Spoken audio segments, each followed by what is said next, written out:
Hello and thank you for watching. This is Jennifer Bowman with Olympia Piano, and this video is an explanation of the 1-4-1-5-5-7-1 cadence starting in root position in a minor key. It will be followed by a playthrough of this cadence in all of the keys.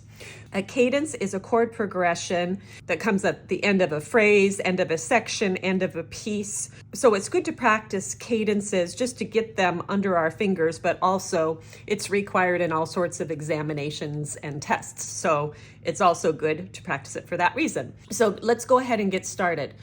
The main thing to understand is that for this particular cadence, instead of using the natural minor, which has a lowered third, a lowered sixth, and a lowered seventh, we're going to be using the harmonic minor, which is a lowered third, lowered sixth, but then the seventh is the same as in a major key. And that has to do with the relationship between T and Do, or B and C, that half-step relation. So what I'm going to do is show you what I mean by going through the diatonic meaning using notes of the scale, chords in a harmonic minor. So in harmonic minor, our one chord is minor with that lowered third. Our two chord is diminished. We're not using that in this cadence. Our three chord is augmented. We're also not using that in this cadence. Our four chord, there's that lowered sixth, is minor. And then our five chord in harmonic minor is a major chord because we have raised that seventh from natural minor. And this is part of the reason harmonic minor exists, so it has a strong pull to the one chord. So here's a little tiny music theory lesson, and then I'll go on with the cadence. So let's say I'm playing a piece in C minor, and I'm not using harmonic minor. Just listen to how it ends.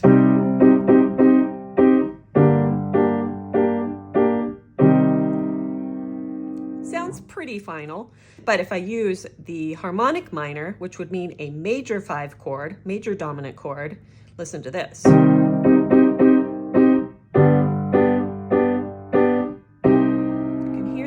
Because that half step wants to pull back to the one or the tonic. So that's why, in a nutshell, we use harmonic minor for this cadence. So let's take a look at this just as we did with the major cadences. Our first switch is between 1, which is C minor, and 4. As we learned before, the notes that are shared are C or Do between 1 and 4. When we're doing the cadence, we're looking for close positions of these chords. So we don't want to hop up like that. We're looking for the 4 chord that has the C or the Do on the bottom. So let's find that.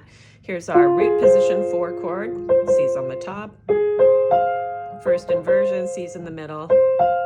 And second inversion, we have C on the bottom. So that's the one we're going to move to in the first portion of this cadence. So this middle note, E flat or May, is going to move up a whole step to Fa or F.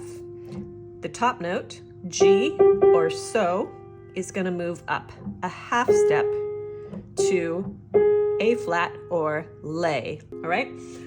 Now to find the 5 chord, we're going to do the exact same thing. 1, 2, 3, 4, 5. What are our shared notes between 1 and 5? It's the G. So we need to look for the G chord that has G on the top. So root position, G's on the bottom. First inversion, G's on the top. So just as we did in major, when we move between 1 and 5, the movement is going to go to the left or down. So in this case, we have the C or Do moving down a half step to B or T, that raised seventh. We have E flat or May going down a half step to Re or D. So when we move from 1 to 5, the motions are both by half step. Okay? And now we're going to add the seventh for the 5/7 chord, dominant 7th chord. As we learned in previous videos, here's our dominant 7 chord. And by the way, the dominant 7 chord is the same notes in major and minor because we're using that harmonic minor, all right? So it's gonna be the same notes, G, B, D, F, 7th being G to F. And if we do an inversion of this, the F goes underneath the G, which is the name of the chord, and that's the interval of a whole step. So we're here. So in this inversion, we don't have the 7th on the outside, so we're gonna add it a whole step under the top note, which is G.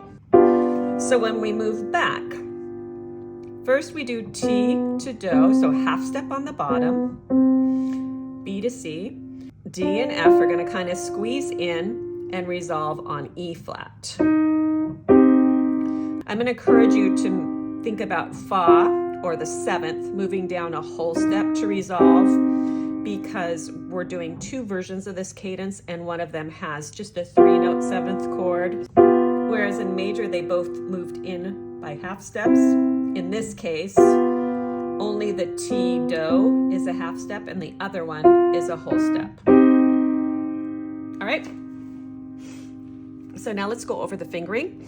We'll do right hand fingering first. I think most of it is exactly the same as in major. So we're gonna start with 1, 3, 5. We move up, 3 moves up a whole step to F, and then 5 moves up a half step. So whole in the middle, same fingers, move this 3 and 5 as a unit, then back to 1. Now, the thumb is gonna scoot down a half step, C to B, that's Do to T, that's that raised 7th from the harmonic minor. And then instead of playing finger 3, we're gonna play finger 2 on the key that it is. So 1, 2, 5. Then we're gonna add that whole step underneath the G for the 7. 1, 2, 4, 5, and then squeeze back into where we started, 1, 3, 5. Now if we do the 3-note dominant 7 chord, starts the same, 1, 3, 5, 1, 3, 5. Scoot the thumb. Now we're gonna get rid of finger 2, and we're gonna add finger 4 here at the top.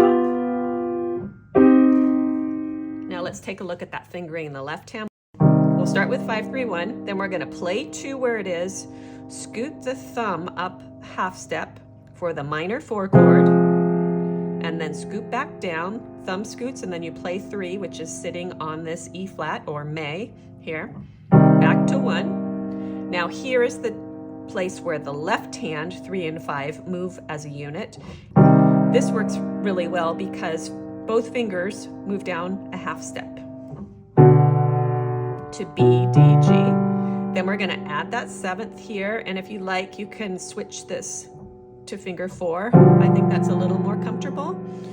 And then squeeze back in, pinky comes back up, and then play finger 3 where it is for the 1 chord. Alternate version. Thumb comes up, this is all the same, this is the same. Now we're gonna get rid of finger 3. We're gonna add finger 2, that's the 7th of the dominant 7 chord on F or Fa, and then squeezing back in to minor 1. Let's do that hands together. Here we go, version 1, 4-note dominant 7th chord. 1 moves up, whole in the middle, half on the top to 4, then back down. Now moving to 5, both bottom notes move down by half steps. We add the 7, change the fingering in the left hand, and then the bottom resolves up by a half step, the 7th resolves down by a whole step, back to minor 1. Here's the 3-note version. 1, up to 4, starts the same. Now we're gonna get rid of the D or Re, that middle note, and we'll add the 7th at the top.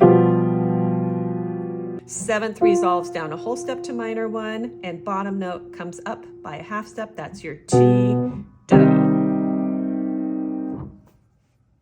So that is your 1-4-1-5-5-7-1 cadence in a minor key. This example was in root position. Look for future videos that start this cadence on both first inversion and second inversion. And also look for a full playthrough of this cadence in all the keys moving up chromatically. If you found this video helped you, please consider subscribing, sharing it with others who like this style of teaching, or donating to my PayPal. Every donation I receive, I'm able to invest more of my time into creating videos like this. If you've watched any of my videos before, know that I love to know where you're from, and I welcome questions, so please leave that for me in the comments. And as always, thank you for watching.